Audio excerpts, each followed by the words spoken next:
Petite et grande, Joséphine Baker, de Agathe Sorlet et Maria Isabel Sanchez Vegara, aux éditions Kiman.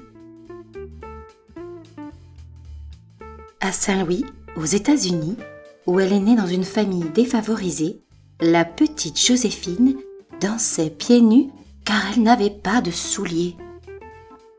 C'était une petite fille joyeuse et active, et pour les pas de danse, elle était très créative. Très tôt, elle remarqua que les blancs et les noirs vivaient séparément. Ils n'étaient pas soumis aux mêmes règlements. Très jeune, Joséphine rêva de voir du pays et de quitter sa ville natale du Missouri. Elle rejoignit un trio d'artistes de rue, puis se produisit dans des revues. Joséphine tenta sa chance à New York et obtint un rôle du jour au lendemain dans un théâtre de music-hall. Elle comprit qu'elle ne pouvait réussir aux États-Unis face à une société marquée par la ségrégation. Joséphine décida de tenter sa chance à Paris, où elle pourrait vivre pleinement sa passion. Arrivée en France, elle se sentit immédiatement mieux traitée, malgré la couleur de sa peau dont personne ne se souciait.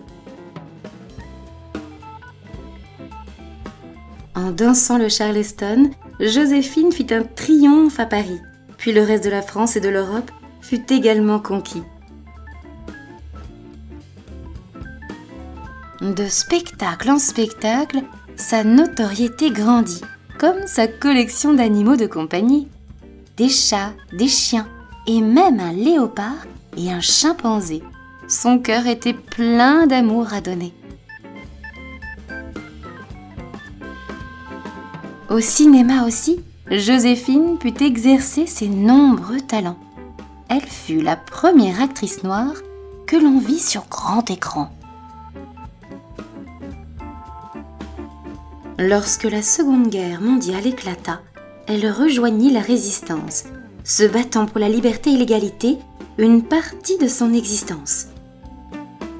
Elle cachait des documents secrets dans ses partitions et organisait ses concerts en fonction de ses missions.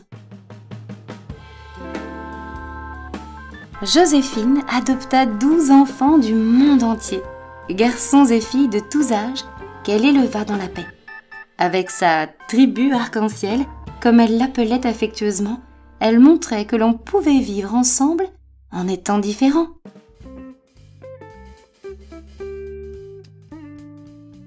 Joséphine avait 2 amours, son pays et Paris. Elle retourna donc aux États-Unis. Elle continua son combat pour la liberté, rejoignant Martin Luther King dans sa lutte pour l'égalité. Aujourd'hui, le monde est un peu meilleur, car des hommes et des femmes ont lutté. La perle noire, comme on l'a surnommée, y a contribué grâce à son grand cœur.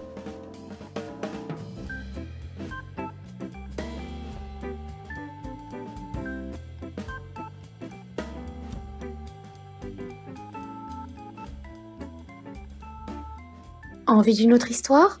Suivez-moi sur ma chaîne, soutenez-moi avec un j'aime.